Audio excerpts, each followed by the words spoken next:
the permaculture, and we just started the recording. And we're ready to start showing you what we have in store for you, not only in the permaculture design courses coming up, but also in this webinar where we're going to talk about mandalas and designing permaculture gardens. It's been an incredible return of interest. We have almost 1,000 people in this webinar today, and we're just giving a few seconds for people to log in. Thank you all for joining this session. It's an amazing.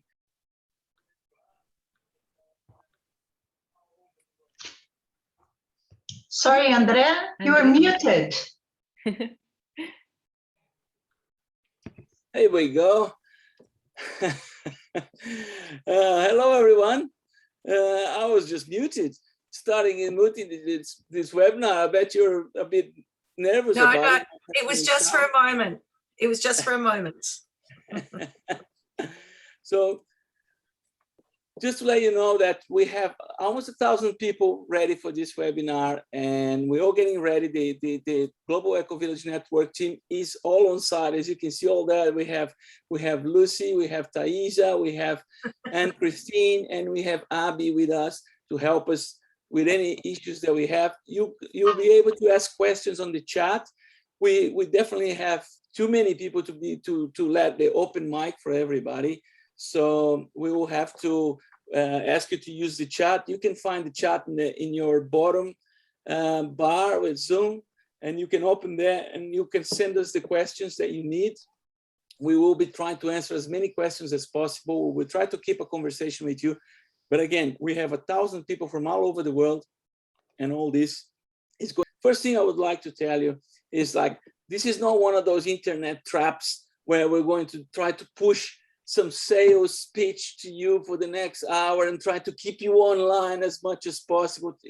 What we would like you to do is to put your time aside. Please put your time aside to learn something for the next 60 minutes, more or less. This is what we're planning to discuss with you today. We have incredible people to show you the design and the work that we have done for the last 22 years. And we are preparing you to make your decisions about what you're going to do next. So I'm going to just be myself here in this webinar and start sharing my screen with you so that we can start discussing the theme that we proposed. So this is a webinar that we named Permaculture and Mandalas, which is out of the interest of people. This seems to be an incredible interest that people have in terms of what is permaculture and how design permaculture gardens. A lot of people around the world have this understanding that permaculture is about gardening, and that's not wrong.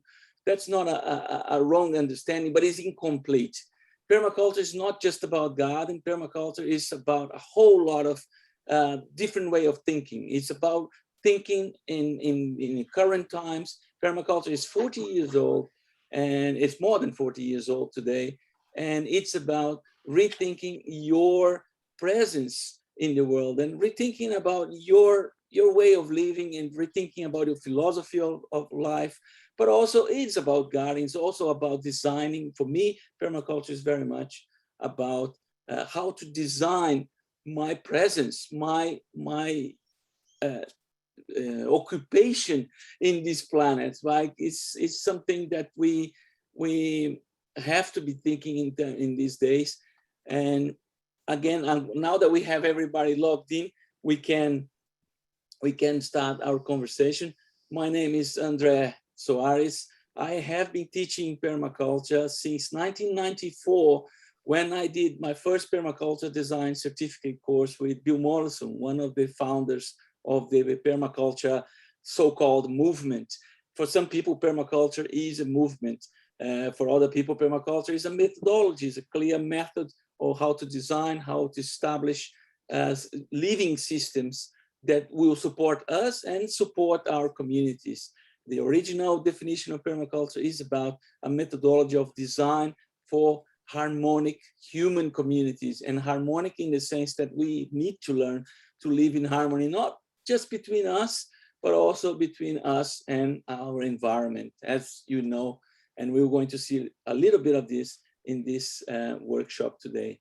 And I have, most of my time, I have doing permaculture. I have done some work in Brazil, in central Brazil, developing the Ecocentro IPEC, which is this story that I'm going to be telling you today, while we explore permaculture design and the Mandala Garden, which is one of the many features, many products of permaculture over the years. One of the first things that permaculturists did around the world.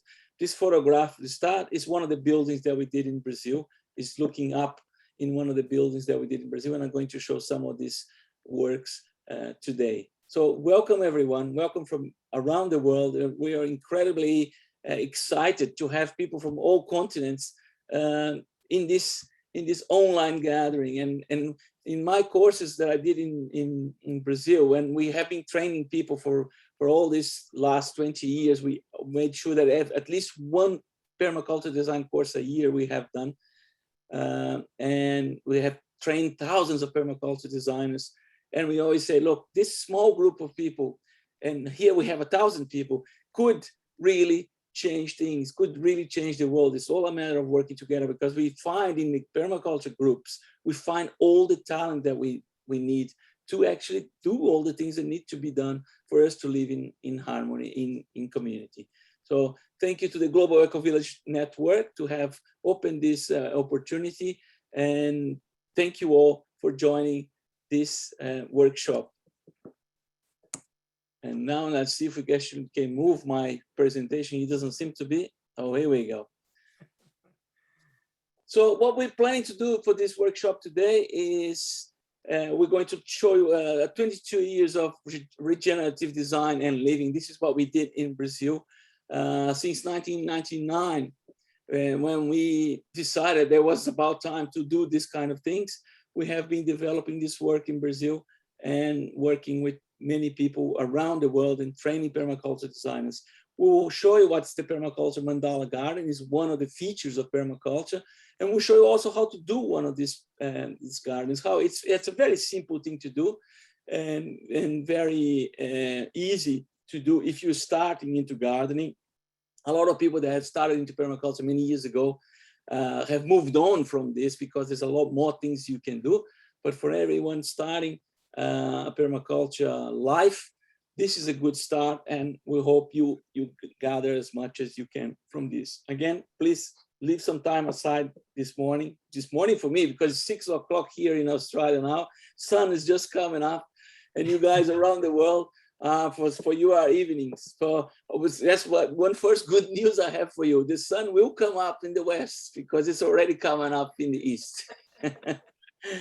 So, and we're going to talk about a little bit more about design and permaculture and the history of what we can do. And this is my team. It's also my family. And this is who has been doing all this work with you. And with this, I'm going to introduce you Lucy, that is coming into this as a facilitator with me in this workshop. Welcome, Lucy. Hi, folks. My name's Lucy Legan. I'm originally from Australia, but as André said, spent many years in Brazil. So I'm the co-founder of IPEC, and I'm also the director of Planet Schooling in Australia. And our newest baby is Planet Schooling book. Really proud of it. Part of my work in Australia is educating parents, educators, and children about greening the planets. My love is worms. Sorry, Andre, it's not you. It's working with worms and soil health. So I'm right into fixing up the soil so we can feel that abundance that nature gives us. So I'll be talking to you a bit later on. So I'll pass it back to Andre. He'll continue, and I'll share a bit of the photos and experiences of mandalas that we've created and labyrinths all around the world. Over to you, Andre. Yep, I'm just doing my sharing screen. I don't know if I'm not 100% if the sharing screen is happening right now. No. but it should be.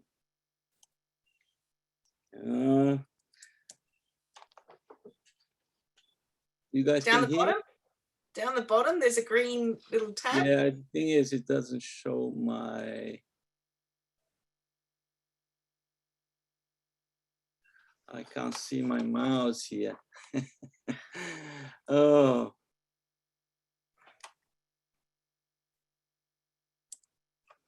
You guys can see my screen? No, Or not yet? not yet. Not yet. I'll just talk a bit about the book. The book is coming out in Spanish too, which is so exciting. We've had a group of non-profits all around the world, especially from Colombia and Spain, working on to get planet schooling in Spanish, because one of our things is always trying to make permaculture education more inclusive, and not just books coming out in English. We want them in all languages. And after Spanish, we're hoping to put it in Hindi. So see what happens, huh? Oh, here we go. Well, yes, Andre, works. We'll talk a little bit more about this book, because for us, it's very exciting what's coming out too. This is Bill Mollison, one of the founders, one of the beginners of the permaculture principle. And Bill Mollison was my mentor, along with other incredible people that I have been lucky to mentor. We will miss Bill Mollison very much. He's not with us anymore. But this quote that he puts on, I think it's the motivation for a lot of things that we did. In 1998, we were doing permaculture in Australia. We established the Permaculture Institute of Central Queensland. And we were living in Australia at that point, and I decided to go back and start this work in Brazil.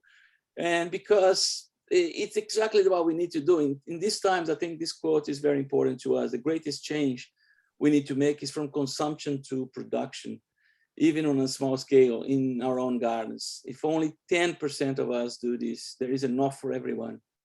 And he actually, as Bill Mollison always was a little bit of a person that provoked people. We also put a bit of provocation in terms of the revolutionaries that have no gardens, and then are also in this consuming network that we have created in modern days. So we need to look into our own lives, and in a small scale.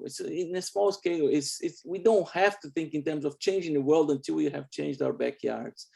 And I would like to show you that that's actually an important thing, an easy thing to do. It's really a matter of changing the way we think.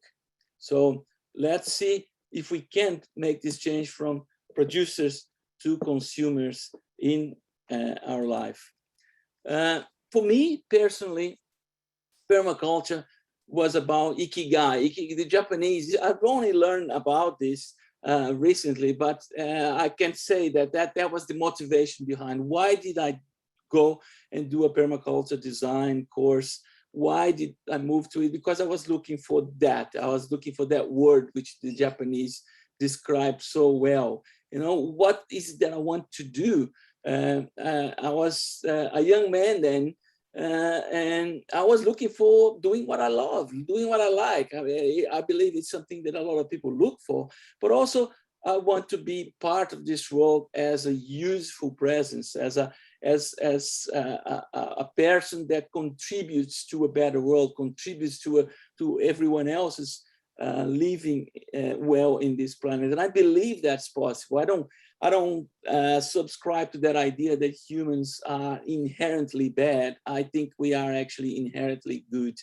And when we learn the way to do things together, when we learn the cooperative way that we can work, and we resolve our conflicts, and we sort out our differences, and we learn to live with these differences, that's where we find the essential power of human beings. And I think in these times of today, where the world is looking for, and we will see that a little bit later on, the world needs exactly that, needs to understand that we, the people, can make the change that needs to happen.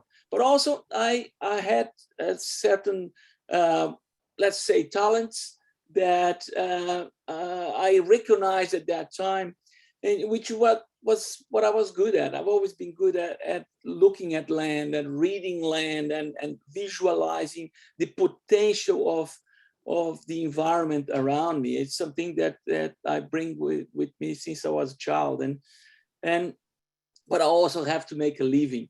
And this was the decision that I had 22 years ago, that I wanted to live with permaculture. I wanted to make permaculture a lifestyle for me, and I wanted that to be everything that I did, to be in permaculture. It was a decision that I made. That was my motivation. And this slide I put here is to show you that could be also your motivation. Part of it could be, but it might not be. It doesn't have to be. It doesn't have to be what moves you. There's another mandala. This is a bit of a mandala that I'm showing you here. There's another mandala that motivates other people, and we'll see a bit later on, which is the reality of the world today. A lot of people want to make a difference in the reality that we have today. So what we did was to move to this place here. In 1999, I got my family, which you've seen a few minutes ago, convinced Lucy to make an incredible move from Australia, from a reasonably good consumer lifestyle that we had in Australia, to become producers in the middle of South America. This place is in central Brazil,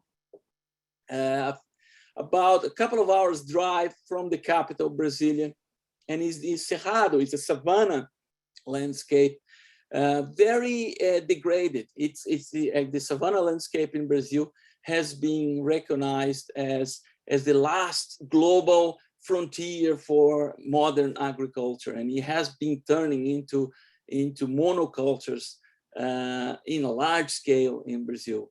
And recently, it has suffered a lot. That ecosystem has suffered a lot with this view of being an agricultural frontier.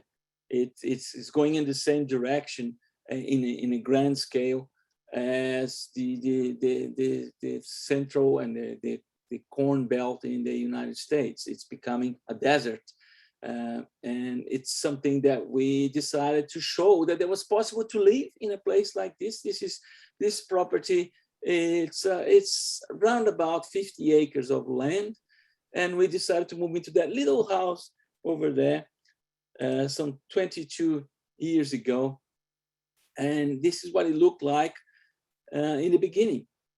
And I'll show you what we have done over the years, and you will tell me if permaculture can make a difference in your life or where you are, because we have seen a lot of change in that place, as I'm going to show you.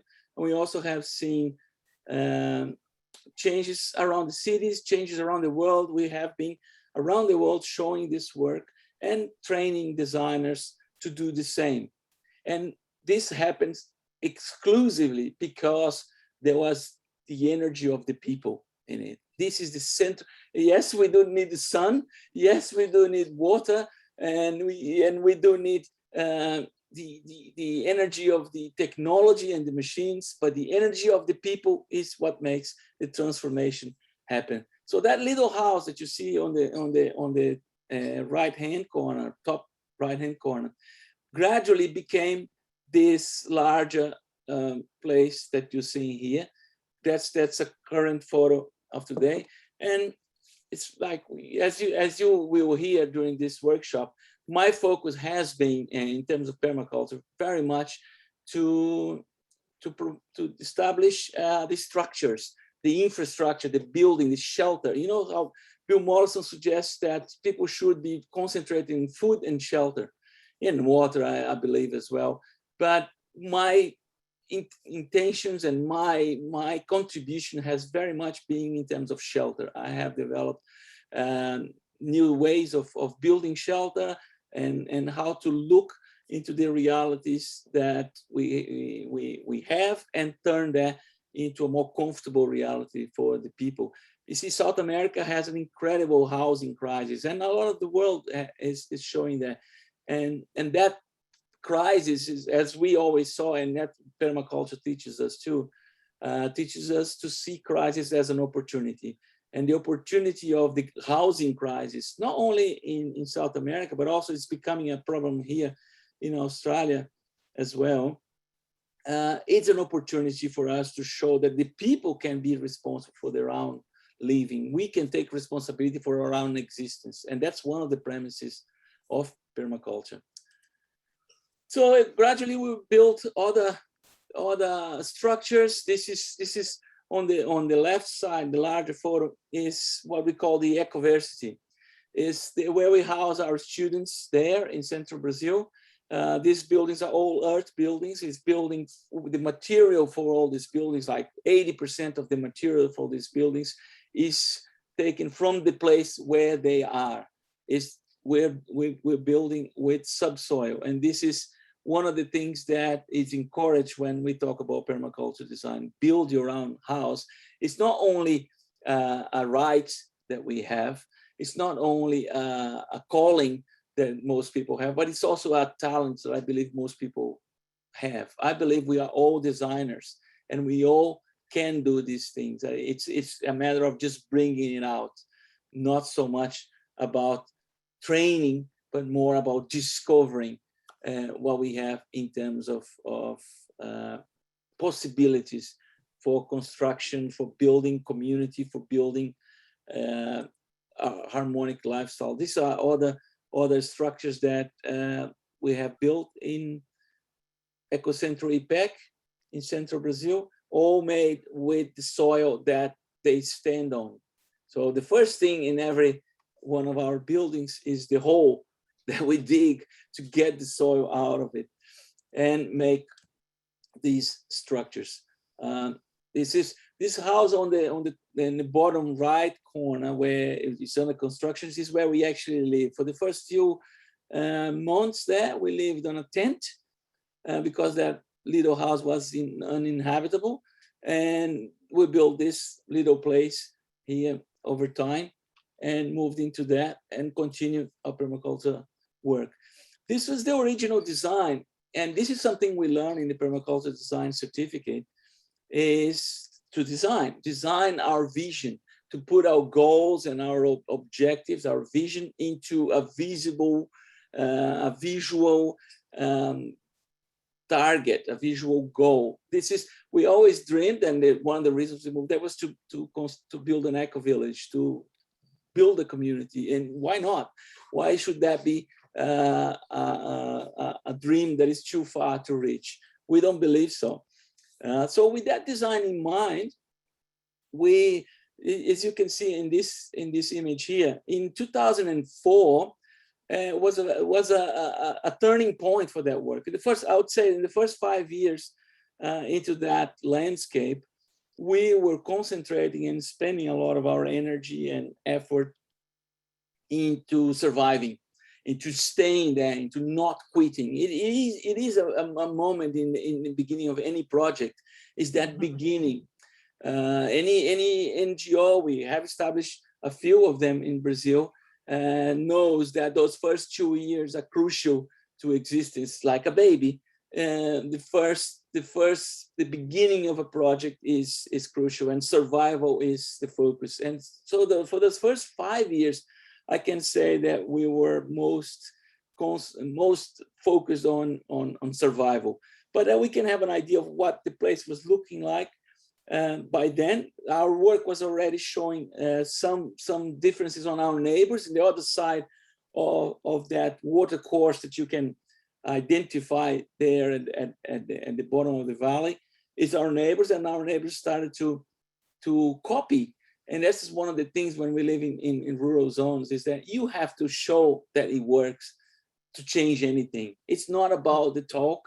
It's not about the words that we say. And I think I'm always impressed with what Greta Thunberg has been saying around the world. And I think it's really not about the blah, blah, blah. It's not about what we say we're going to do, but it really is about what we are doing, and to show what we are doing. And this is the webinar where we had an opportunity to show what's being done and what people can do, what you can do also in your space, in your situation, wherever you are.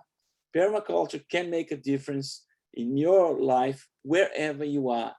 It's about thinking differently. It's not about belief, it's about action. It's about planning for action and acting. And this is what we learn in a permaculture design certificate course. So as I said to you, this was the original land when we moved in 1999. And many people came over. One of the things that, and it will be showing a transition here in this slide, but one of the things that you can be sure you will have people that will help you. We always had hundreds of volunteers. Even when the place was arid and dry and unproductive, as when we started, we always had people that understand that vision, that connect with that vision, and that resonate with that vision. So you're never alone when you're doing permaculture, never alone. You actually fending off sometimes that you can't handle that many people supporting. Just like we have today, 1,000 people in this webinar interested in the subject. That's exactly how it is the time that you're doing the work. So even if you're in your backyard in a city, or if you work in your balcony there, trying to grow a few plants and trying to produce some food, this is the change that you can do in the scale that you are. That's the beauty of permaculture, is that it does fit to any scale. It does make a change wherever you are. If you start applying simple principles and simple strategies, that will make this change happen. There's always going to be people on your side to support you doing that. This is the place in 2009. So 5 years later, as I saw you show that photograph before. So now the place, again, the place has gone through another, in 2021, the place has gone through another cycle, and those trees are a lot larger. A lot of those trees, the birds have planted for us, and we have planted hundreds of trees as well. And as I said, we started to attract people. This is one of the things, as you can see in the bottom right corner, this is our first classroom. Our first classroom was the mango tree that we had there. It was one large tree in the whole site. And it was the only shade that we had to be teaching there. And one of the things about the savanna in Brazil is that we have an extended dry season. We don't have rains prolonged. We have a wet season and a dry season. The dry season can extend without rain for up to 6 or 7 months sometimes, or even more. And it gets really dry. So that was the problem, but that was also the opportunity. So if we have such an extended dry season, then we can be teaching and we can be building and we can be establishing our structures during the dry season. And we work in the rain season to produce our food. That was one of the first realizations that we did. Permaculture, one of the principles that Bill Mollison puts out in terms of permaculture is the problem is the solution, which means every problem is an opportunity. And that opportunity for us meant that we could be teaching for an entire dry season under a mango tree. So the school became, the mango tree became the school. And in the classroom was under this mango tree. And we always had hundreds of people wanting to make this change. And the energy of the human hand, and that's why I put this larger photograph here, because it's about identifying the human hand, because that is what can change the direction that we're going in terms of climate change, in terms of the crisis that we are facing planetarily today. So eventually we built a larger classroom. This is also, this is where we teach our courses today. This is a dome building that we have designed and built, again, with 220,000 mud bricks that we made on the place. So this is how we teach permaculture today in Brazil. And we had a continuous flow of people going there up to the last year when COVID hit, and we had to readapt. And this is one of the reasons we're here now.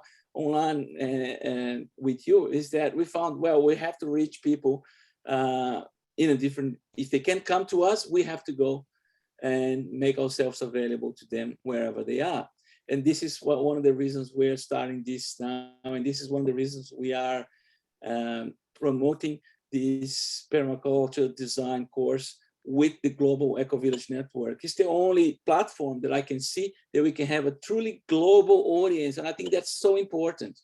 If we look at what we have been done, when we can connect people from a variety of cultures together, it's when we find the biggest opportunities. The best courses, the best workshops we've had in Brazil is when we had people from a diversity of cultures. And we always had that. We always had people from all kinds of backgrounds, from all kinds of economic backgrounds as well. It's very important. That's one of the reasons we offer, it's always have offered scholarships together with the paying opportunities that people have to do a course, because that diversity is not only advisable in everything that we do. We know today, science is teaching us that diversity, it's actually an essential requirement for any system that proposes to be resilient, proposes to stand shock, proposes to recover from any stress. You know, resilience is a concept that is becoming more prevalent and more current in the world thinking. And permaculture has always been about resilience. It's always been about preparing our living systems, preparing ourselves, our communities, our lifestyle to withstand shock. It's great to see some people that join us today that I'm told, I just saw Tanya there. Hello, Tanya, good to see you there. And so this is where our work has, as I said, has turned a point in 2004. It's when we became, let's say, in other words, a little bit more popular on the work that we were doing in Brazil.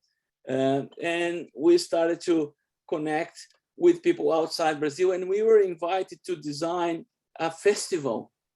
And the producers of this festival had asked me, it was one of my students in one of our permaculture design courses, and the producer had asked me, do you think this festival, I didn't know he was a producer at that time, and he asked me, do you think these festivals that people do with tens of thousands of people, do you think that could become sustainable? Do you think it's a good thing for the world? And my answer was what Bill Mollison, and also in that case, David Holmgren, another founder of the permaculture movement, has said to me in person, is that, well, it's anything can become sustainable as long as we understand some basic principles, and as long as we put our action, or in other words, also our money into what we are saying, you know. And this festival it's called Boom Festival. It was, at that point, it was just one of those big doof parties. In Australia, people call it the doof party, where they have loud music and thousands of people. But this design actually caters for 50,000 people every 2 years in a site, in a protected UNESCO conservation site in Portugal. And with those up to 50,000 people, we have managed to turn the entire place into a better place, with growing gardens. With Lucy took care of the gardens as usual. I took care of the shelter. Lucy takes care of the gardens, and that's what we did since 2004 until 2016. And amazing things were done. Again, we did some incredible structures to house workshops and things that people use during this festival. But not only that, we moved on to one of our passions, which is taking care of the water. And that, I would say, is probably the first water mandala that we built. It was a large-scale water treatment facility, biological water treatment facility, using permaculture principles, and also using the design and the efficiency of a mandala design to treat all the wastewater of this festival. These people can produce, 50,000 people can produce a lot of what we call wastewater, and water should never be waste. Water is just part of a cycle. And we learn how to do that biologically and turn that again into a solution, into an opportunity. This is what we did. We built this mandala. It treats constantly 500,000 liters of water for those people, and it holds this water, and then it returns back to the orchards and to the gardens to be used inside this UNESCO protected site. And Lucy was always responsible for the gardens. This is what is being done in the same festival over the years in terms of establishing those names there. If you're not familiar with this event, those names, there are the zones, are different zones. Reminding you again, this is a 50,000 people event, a mega event. What's the point of doing that? Some people might be asking, why would you want to do that in a festival? And again, I'll come back to the same response to you. It's the human factor. How many people can you influence to change? How many people can we influence to take responsibility for their own existence, to take responsibility for what they consume and for what they produce? It's that simple. There are strategies, there are methodologies that we learn about that. And this is what permaculture is about, is teaching you the strategies and the methods to think, to plan, to design, and to act according to it. It's not just about gardening. It does involve gardening, but it involves a lot more than that. It involves logical thinking. In a way, it's also a science of common sense. It's a science that we will see in so many of the indigenous population around the world. And it's recognized in permaculture that we learn so much from our indigenous cultures. And we keep learning. And they teach us so much. And we have been, in a way, as modern culture, turning our backs to it. And when we look back into that, it's so much to learn in relation to the indigenous way of being on this planet. And we not only moved into designing large-scale systems, but we also ended up having to solve our own problems at home. And sanitation is one of the big ones. I got drawn into sanitation solutions early on in the picture. This toilet, this composting toilet on the top right side here is one of the first things that we had to build on site. Because when you're living in a place and you say, well, we are going to produce zero waste, this is one of our objectives. How are we going to produce zero waste if we have no solution, no localized solution for sanitation? So we have developed a number of technologies that had helped us with that. We had improved on some of them. We had copied some of the patterns that we have seen in terms of technology, and we had developed our own solution, particularly for that situation where we are. On the left side here is what people call the banana septic, or the banana sanitation, because it not only treats the wastewater from a house, and when you already have water connected to your toilet, to your gray water, but also produces food and edible food. All of this has been scientifically studied, scientifically observed, and this type of sanitation system now it's legislated into the Brazilian urban policy. So new developments now can actually include that. We're still early in this process in the developed world, into actually, because there is a misconception that the developed world has no sanitation problems. And sanitation is one of the largest problems in the world, and is a problem in every country. Not far from here, where we are, in one of the most affluent zones of Australia, we know there are water courses being polluted with human feces, with human waste, into this landscape here, into this ecosystem here. And yes, we have said, look, there are solutions for that, but there is just too much obstacles that people put into the politics of it.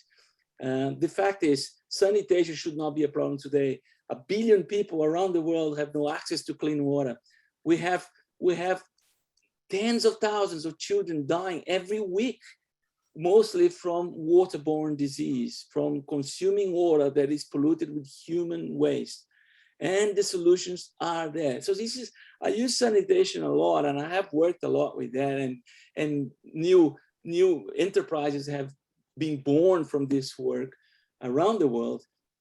But it's one of the things that, why do we still have this problem is incredible to think about, because the solutions exist. We could eliminate 100% of the sanitation problem around the world. We know the solutions exist, but we have some economic rationale that stop us from doing it, stop us humans. Tudo em inglês. Ah, ok, só o André Doing this mesmo. solution. So here is how this workshop, this work on sanitation ended up around the world. This is one of the solutions that we have developed for festivals. This is a mobile solution for sanitation. It has been applied. This is a photograph from the Eclipse Festival in the United States, the last solar eclipse that we had. And there was also about 50,000 people there. And we did 100% of the sanitation of that festival into this solution here, which is a slightly modified design from the banana septic that we designed and from the dry composting toilet. And 100% of it, there was 360 of these units here. And this photograph was taken at the moment that the gates open in that event, and you can see people are running for it.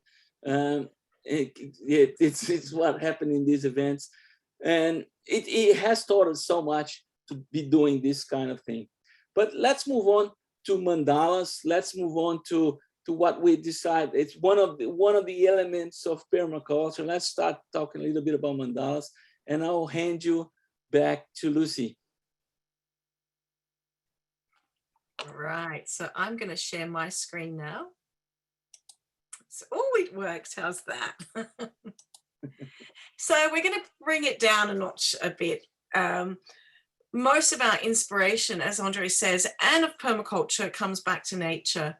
And most of the mandala designs we find in nature. So when you're looking for inspiration, we always head back to nature, and just lying down in the forest, you'll find mandalas, and you can see just the treetops give you a beautiful shape of mandalas.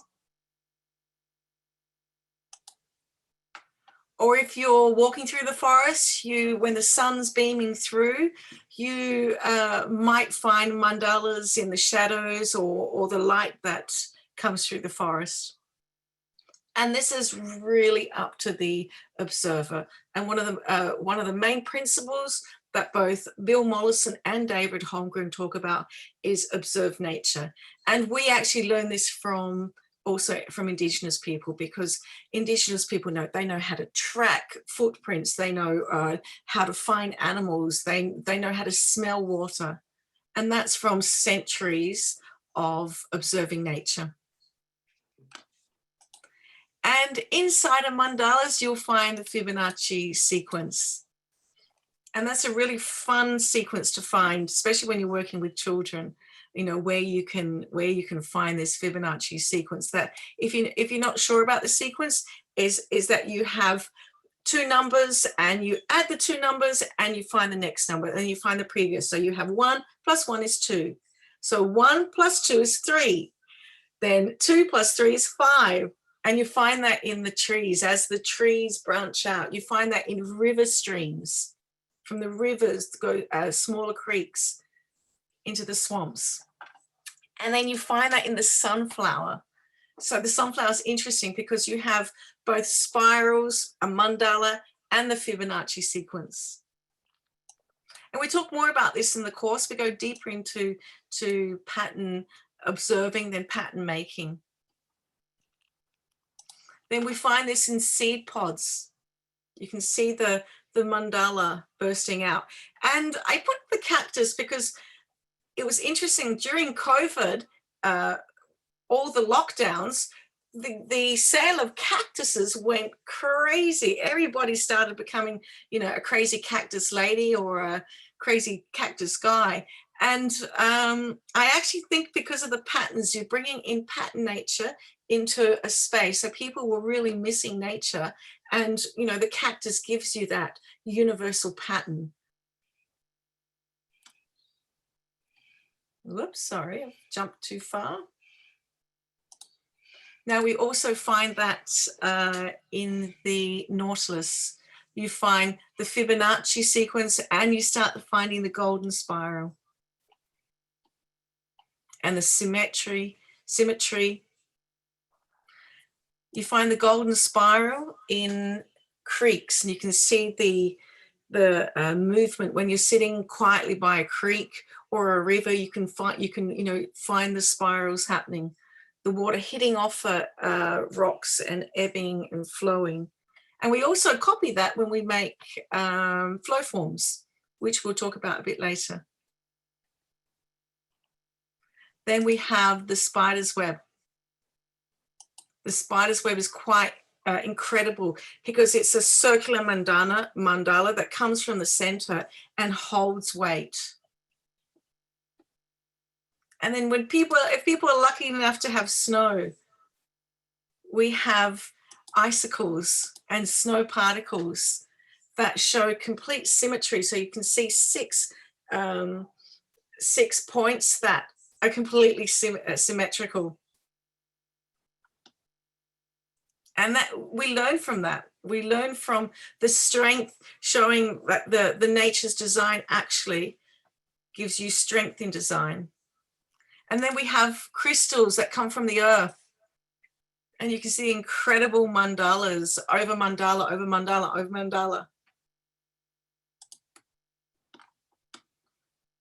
So part of your permaculture design will be searching out patterns in your area, in nature, things that inspire you. And as we said, that mandalas were then taken on by humans, and mandala is a Sanskrit word for circle. So mandalas, how we make them are circles within circles within circles and spirals. And we find the mandala in the Mayan calendar, of course, in the Tibetan medicine wheels, and these are incredible. If you've been lucky enough to watch Tibetan monks make a mandala with sand, colored sand, and you know, as I'm admiring it, then they just get a broom and sweep it away, which for me was like agony. But of course, that's part of the whole concept of creating a universal mandala and blowing it into the wind, because nothing lasts forever. And then we have mandalas that the Hindus and some Buddhists understand the chakras of our body, and they find mandalas inside of our body. So we actually hold a mandala, various mandalas in our body, and that's really exciting. And we look at really old cultures that work with pattern, such as the Maoris and the Hindus, and there's many people that ornate their body with Polynesians with certain patterns, and they also replicate what's happening in nature. And as humans, we take these circles, and not only do we love making it in nature, making our patterns in nature and copying nature, but we also try to find our human pattern. And that's really important in permaculture. The social part is like understanding your own pattern and trying to connect it with other human patterns, so we find peace and harmony. And this is a course at Ecocentro IPEC with young people aged from probably 18 to 28. And this is a discussion circle. And because it's from in Brazil, it's from lots of different regions. We actually use postcards to help draw out information from the young people, because they're often quite closed because of the language barriers. in Brazil as well, because there's so many different, it's such a big country. There's so many different cultures within Brazil. But that's what we're looking for. We're finding the human mandala. We're finding the mandalas in us. We're putting mandalas on the earth, but we're also making connections with people. So I'll throw you over to Andre, and then I'll come back and tell you how to make a garden mandala. Andre? Yep. I am here. And so, okay, so let's start moving, because it's amazing. I was just checking the time, and incredible how fast it goes. But so, well, this is a bit of a taste of what we're going to be having in the permaculture design course. You will have us discussing with you, but we will have an opportunity to hear what you have to say and your questions and answer your questions directly. And that's something that we treasure very much, is that rich space when people contribute to a discussion. But we continue into our presentation. Let's get into the Mandala Garden design. And I think before we do that, it's important to make one important point of difference here. Permaculture Mandala Gardens are not what people mostly might imagine. There are formal, established, very neatly maintained gardens. Permaculture design gardens they are not absolutely symmetric. They're not precise in their measurements. They can be what people want them to be. The important thing about Mandala gardens is that they are created and built by the people, okay, to themselves, to the people. And they have high food yields. They produce food for humans and for animals, and they produce diversity. They are high in diversity. They cost little to maintain. They cost very little to establish. They can be established in what we have around. And in today, it's important to say that permaculture gardens actually sequester carbon into the soil, and they build soil, and that building of soil is very important. Very different than a symmetric chaos, which is what we have in other types of garden. This is what we would say, this is a formal mandala. It's a mandala. It's designed in a circular pattern. It has symmetry, and it keeps a lot of people busy maintaining this kind of gardens. This is different than a permaculture mandala garden. We're talking about high labor intensive maintenance. Most of these gardens produce very little, if any, food for humans.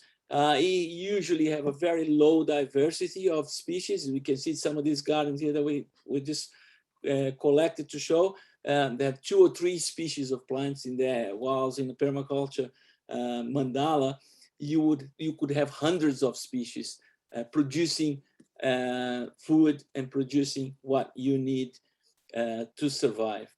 So the bottom line of the building block of a permaculture or a permaculture mandala garden is one of the gems of permaculture that has started early on, which is what's called the keyhole garden bed. The keyhole garden bed is a way of concentrating function into a very small space. It's designed in a way that you have to do the least amount of work possible. This is one of the principles, is reduce the amount of work, let nature work with you and you work with nature. This is one of the principles of the permaculture that we're going to be looking at.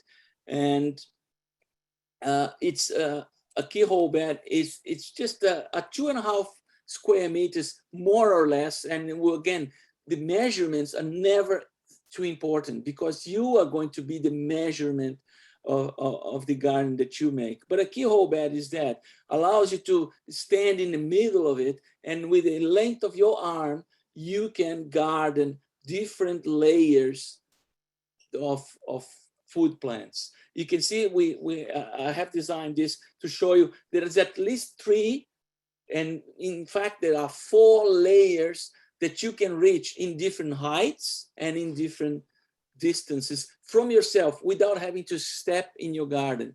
So this keyhole bed is one of the building blocks of a lot of permaculture gardens. If you visit permaculture places around the world, we will see that there's always some keyhole beds here or there. You don't have to establish them in the form of a mandala, in a circular form. You can do them along a path.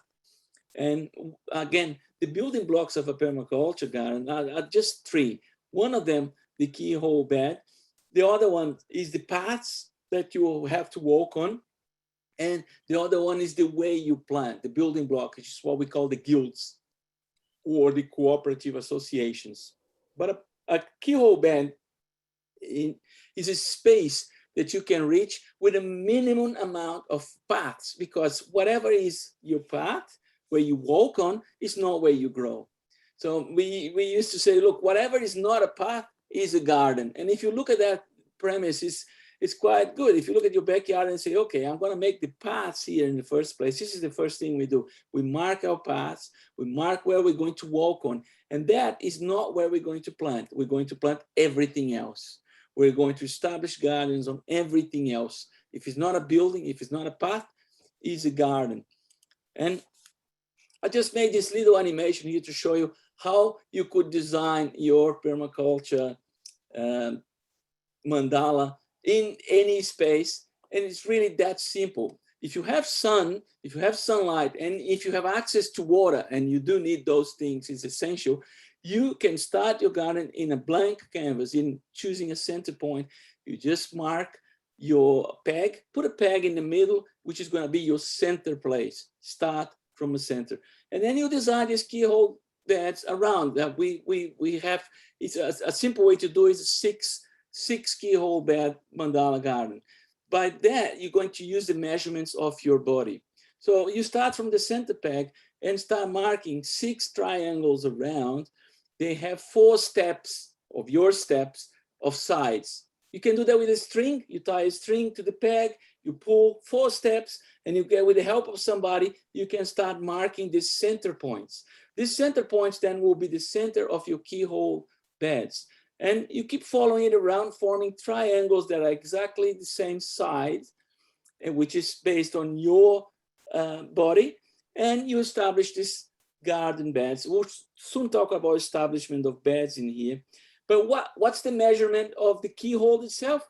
Is the length of your arm, is how far you can reach from where you stand. So if you stand in the center and you stretch out, that is as far as your garden bed is going to be. And you find out that if you do that, your permaculture mandala garden is going to be around 42 to 45 square meters of garden that you will take control of. So from a center point, even if you have a blank canvas, a lot of people tell us, oh, I don't know where to start. Well, we start from the center.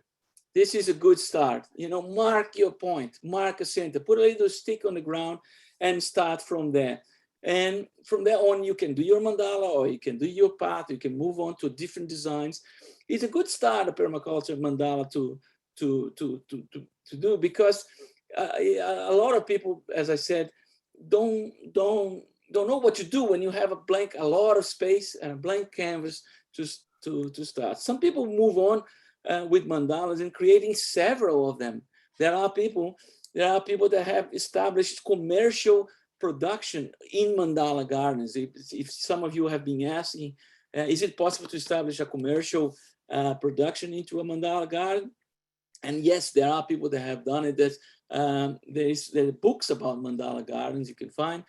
Some time ago, Linda Woodruff wrote a book about her commercial production of vegetables that she sells not far from here, based on a mandala garden. In fact, she has several mandala gardens where she established that. The establishment of this can be done, as I said, in a very simple way. You mark your path. First thing, you mark the path. And marking the path using that's why I didn't put any measurement in the metric system or in the imperial system here, because it's the new system, which is your steps and your arm's length. And you establish these keyhole beds very quickly. If you want, and if you're curious, another thing that is done in permaculture is to work with the animals to do that for you. You know, some animals like chickens, for example, will build gardens for you if you train them to do so. Well, now this guy is getting really far now and saying that you can train chickens. Yes, you can train chickens, and actually most animals, most domestic animals can be trained with simple strategic steps to build gardens for you, because the nature is to do that. Animals in nature, they are the mobile strategy of forests. This is how forests grow. They grow with the action and the work of the animals. So we are always working with them as well. You can attract birds to your garden. You will attract bees to your garden. You can also use that natural work that animals offer to you to build your gardens, to construct your gardens. And these three images here, one of them shows the complete mandala in the center. On the left side is just the paths that we have, and on the right side is what else is in your mandala. It's not just garden beds of annuals and perennials, because this is a big difference in terms of permaculture. Permaculture will establish perennial plants in predominance to the annuals that we normally do in vegetable gardens. But also you will have some small trees, you will have some species that will be introduced there exclusively for building more soil, to build more diversity, to feed animals, to feed the worms, and that like Lucy mentioned, and to build an ecosystem, a small ecosystem of 45 square meters that can produce, and that's being tested. We have measured and tested that for a long time, for the last 20 years.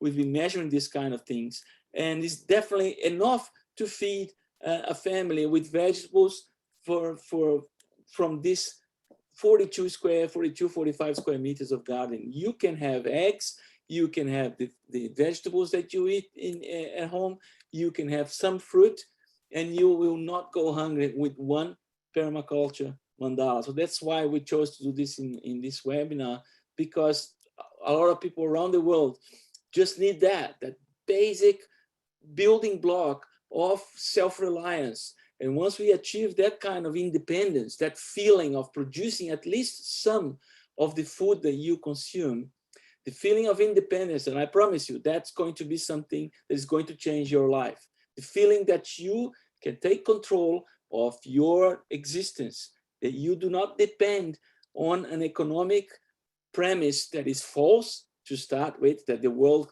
and the economy can grow forever, but you can actually take care of yourself and your family with very simple steps that you learn in a permaculture design.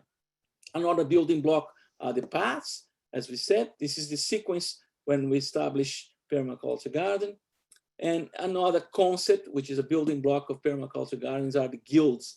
I'm not going to get deep into this. We do that during the course, but permaculture is planted not with units of plants, but cooperatives. They are mutually beneficial assemblies of species, including plants and animals. This is just one example of one guild that can be established. This is the concept of guild: cooperation, translation, trading. Plants do talk to each other. They do communicate chemically and biologically with each other. And permaculture gardens can expand to other realms, to other aesthetic experiences, and become creations that you can yourself invent, your creativity. So, Lucy, would you tell us a little bit about establishing your permaculture gardens? Sure. So I'm going to go back to my screen. So folks, I saw somebody ask why why Mandala Gardens? And really, you create a mandala, like why the design? And the Mandala Garden was designed by an Indian student, Bill Mollison. I think it was in 1988, somewhere around there. He was giving a course, and in the design, an Indian guy, and his name has just slipped me, but he was like, well, I'll just do something that suits me. my culture, and that's a mandala. And from that moment, the Mandala Garden, everybody was like, oh my God, this is so beautiful. So why a Mandala Garden really is a preference. You can make your garden any which way. Like Andre said, you can grab a garden and you can just create paths and just make food where you don't walk. But the Mandala Garden is usually placed near your house, and it's something that, you know, you'll walk out every day, you'll love it. You go, oh my God, this is so beautiful, and the plants will respond. And you know, you want something to drag you out of your house into the garden, and a Mandala Garden does that because it's so beautiful. We created a few Mandala Gardens in the property at Ecocentro IPEC. But what happened as the forest came back, the Mandala Gardens became more ornamental than functional. But when we had nothing, the Mandala Garden was our main garden. So back to what Andre said is that, you know, our purpose with this webinar is, you know, hopefully you'll walk out and go, yes, I'm going to have a garden. And if, you know, we just need everyone to garden on a small scale. I mean, it sounds a lot, or you support somebody that does garden on a small scale. So let's look at a functional keyhole bed. This was a garden I created for 2 small children, and it was in a really awkward spot, but had a good sun. So you can see the keyhole's quite small because I measured it on, I'll go to the next slide, the size of the children. And you can see they're small children, so they crouch down next to each other, and that's how I knew the size of the keyhole. 2 small children working together where they won't annoy each other with each other's bottoms, because you know what, kids get wiggly. So there was enough space for them both to crouch down. And as you can see, they're planting. You can see that Zach, he can reach out, and Ellie can reach out, and they won't need to step on the garden. If you keep stepping on your soil, you compact it. Okay, where most people are from 50 to 80, 100 kilograms. So imagine every time you step on your garden, you compact it. So it's really important that you don't compact it. Now go back to the slide, you can see, you can imagine our 2 little kids were measured.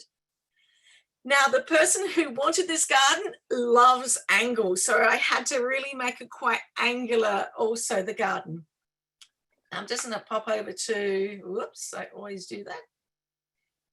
Okay, there's just another small part, a keyhole that one of the students designed that was small, was basically for her greenhouse. So she was creating something that she could have the, you know, allow larger plants to sit at the back and the smaller plants on the side. But I'll show you that one of our first gardens at IPEC. So you can see, we have, just note that little acai in the middle. So our centerpiece, we decided to put something, you put something that you love, you know, and this is, we've got quite a small centerpiece. I actually make a Mandala Garden different to Andre, and I'll explain how I do it. Once I find my centerpiece, because I usually do this with children, and we work with the concept of circles within circles within circles. So I hold, the person in the middle holds the string, and we push the string out to the radius. With small children, it's 4.5. With adults, you can actually go to 6 meters, and you make your circle.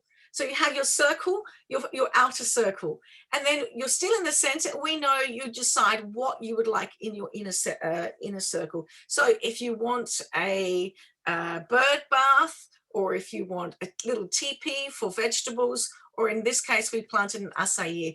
And acai is an amazing palm. A lot of people have actually tasted the fruit of the palm. It's a little purple bead that they squash through a sieve, and you get this amazing liquid that then you freeze and you mush it with other things. And if you ever see the sign, acai sold here, and you've never tried it, go in and try it, because it's actually from this palm. So after we've done this, the middle circle, I then measure 80 centimeters roughly for the path. Now, usually we do 80 centimeters because it's something a wheelbarrow can go in and out. So once we know the center path is 80 centimeters, we then divide it into our 6 areas. So it's slightly different, but in the end, it works out the same. Now the border for this garden was, we utilize like rocks. There's a mine that's close by, unfortunate to our property, and they throw these rocks away. So we go there and we just scavenge the rocks. Now you'll see that the outer garden is surrounded by lemongrass. At that moment, lemongrass is quite prickly. And at that moment, we had quite a few snakes at IPEC because the ecosystem was coming back. So I read that lemongrass, that snakes don't like lemongrass. So I surrounded the garden with lemongrass. In the end, snakes don't have a problem with lemongrass. I thought they would keep away, but really, it didn't work. So that's, you know, things, and this is really important, things in permaculture books, you need to research, you need to experiment yourself, because some things don't actually work. Another thing, a lot of people put newspaper. Now I'm going to be radical here. When the permaculture books were written, the first books, it was in '88, in the 90s, newspapers didn't have, like in Australia particularly, we didn't have colored paper. It was black and white. Nowadays, it's really difficult to find one black and white page in a newspaper. So I tell people, do not use newspaper. Use cardboard with less print, because you don't want to put heavy metals into your soil. Then you'll have to work. You'll have to always be fighting with a neutral pH to make sure that your vegetables don't absorb those heavy metals, sorry. So don't, that part of permaculture books you can ignore. Putting newspaper, colored newspaper on your soil is uncool. And I really wish that a lot of permaculture people wouldn't spread that news, because that is something that's quite radical for me. So let's look at the palm tree. So you remember that little palm tree? You can see that the palm tree is growing. Now you can see that the size of the keyhole. So I can work with two adults can work inside of the keyhole, or one child. And you know, you really allow the soil to come back. What we do, we throw straw. Our neighbors work with rice. So we collect a lot of the rice straw and we throw it back on the soil. Now this is the dry season. You can see how dry the soil is. And it's quite bright, the colors of the green, because it's such harsh light.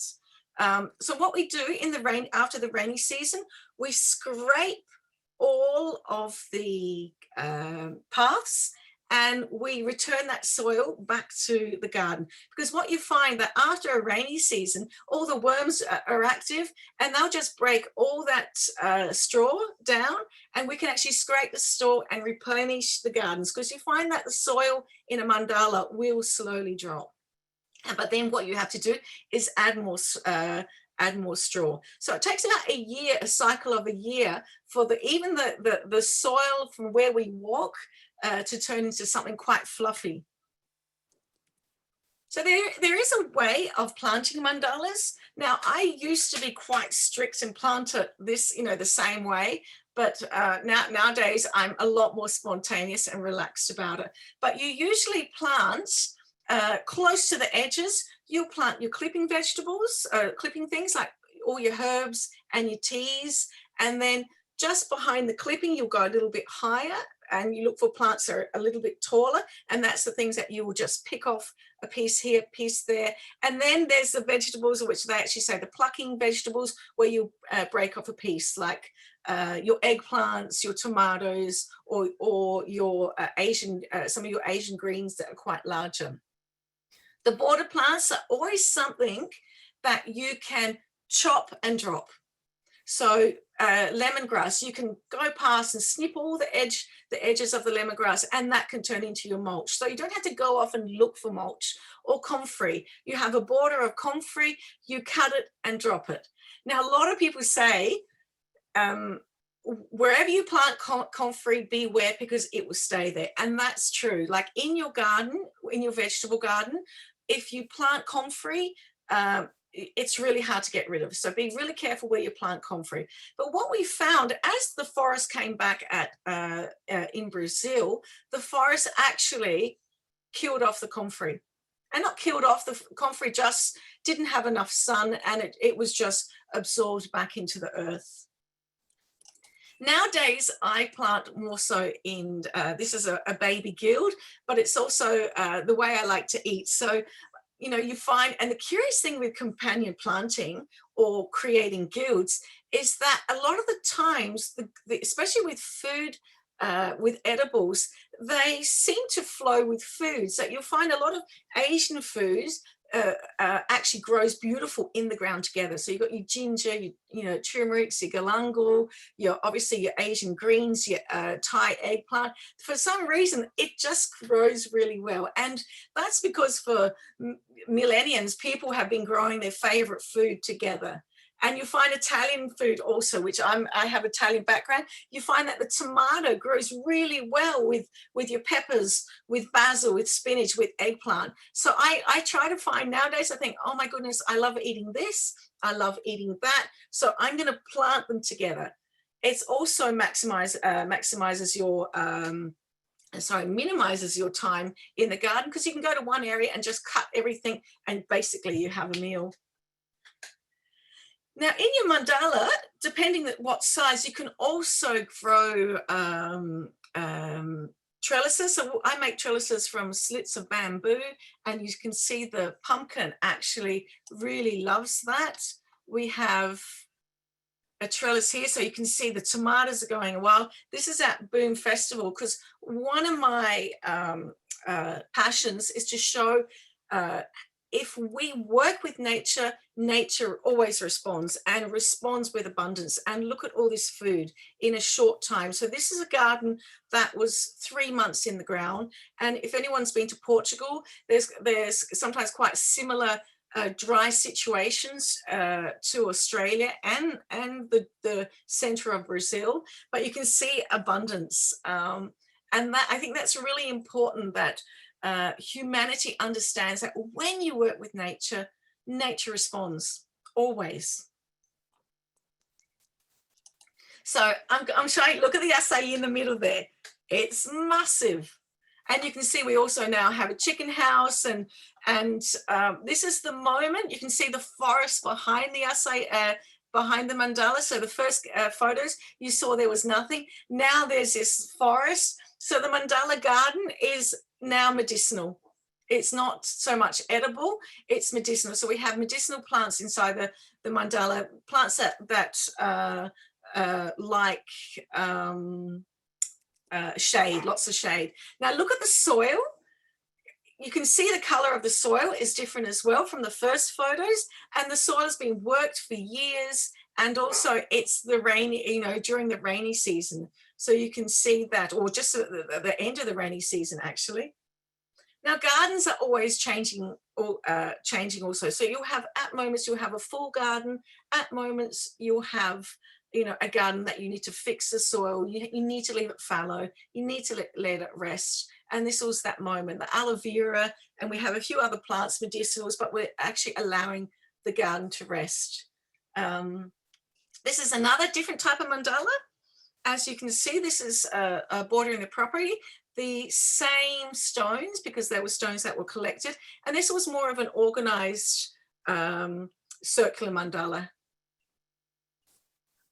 I'm rushing through because I realize the time is moving. This is a mandala we made in a creche. Some nuns asked us to work at the creche, and we were lucky enough to have students from UMass in the USA with us. We had about 20 students, and they created a design with the children, and they made a mandala. And their mandala was based on more of a circular, spiral with other spirals, but still had a pattern. Now, this is a really cute mandala, and we encourage people to make, this is a mandala made by children, and we encourage people to use whatever they have. These are old roof tiles in Brazil. Most of the roofs are made from clay. And as you can see, how the tiles are formed are actually by thighs. So they place clay on their thigh, and you get that really uniform tile, but they get broken often. So the children collected the tiles to make a garden. And you can see it's not perfect, but it encourages people children, adults to get out there and be with nature. This is the little chicken house that Andre was talking about. This is a little bantam chicken, so they're quite small. You can, you can cuddle into them. And this is a dome chicken house that's made with PVC pipes, and you can actually just move that around. Now the chickens don't have to sleep there.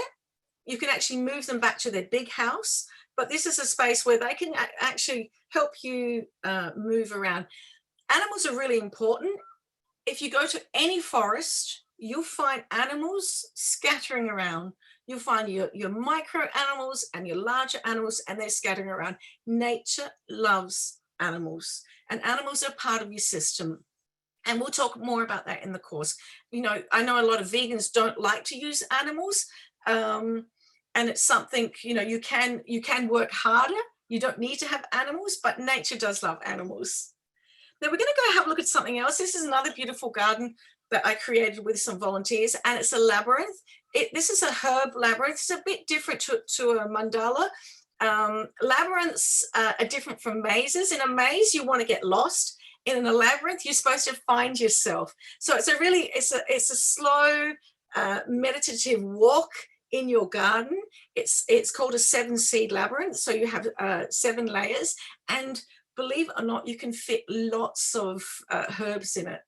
So here's another one. So I just want to show, this is basically, you can see I love basil. There's so much basil in this labyrinth. Here's a smaller labyrinth that's also used for medicinal purposes.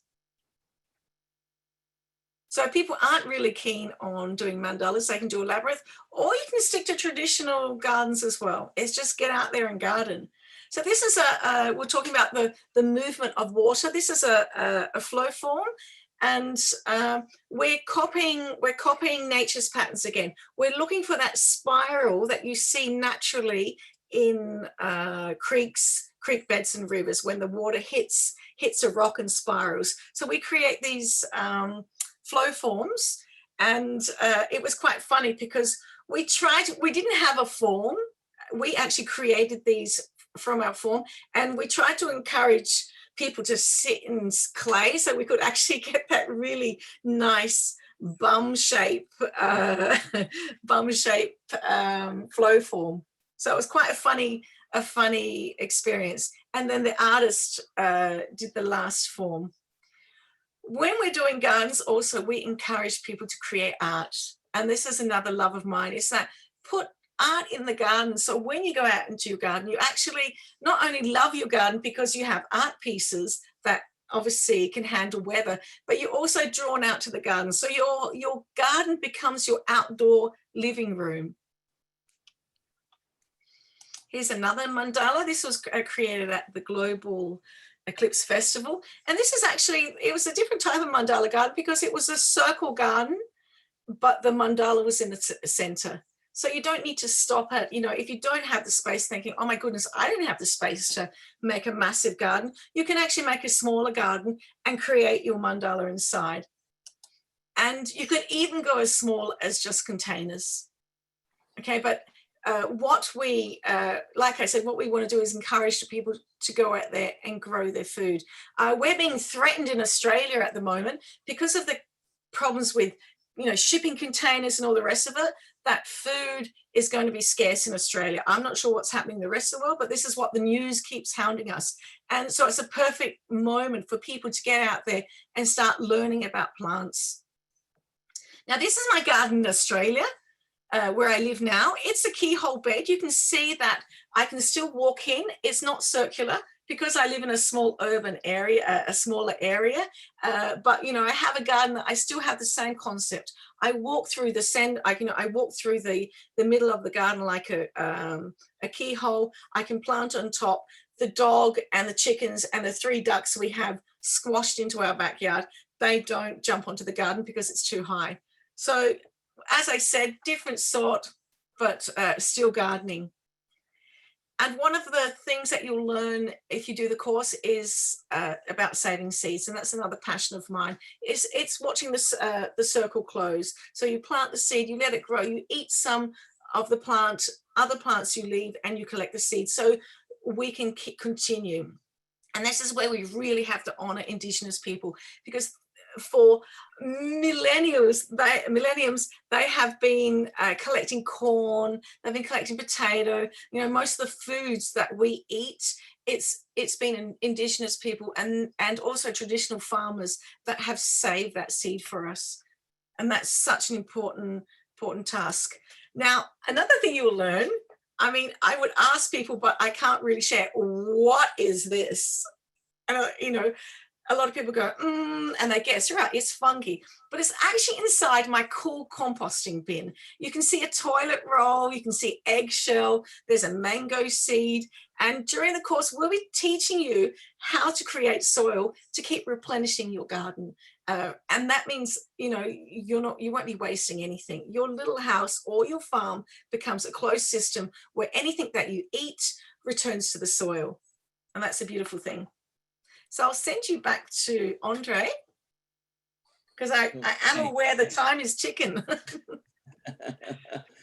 Well, we are about to wrap up now. It's really, it's an amazing adventure, and it always ends up being longer than we plan. And as we promised, we're sticking with you here. So before we close, and I'll pass it back to Abby, because Abby has a suggestion and an offer to make you, and we want you to stick around. But again, back to the motivations to actually start into permaculture. This was my motivation. There's another kind of motivation that I would like to show you.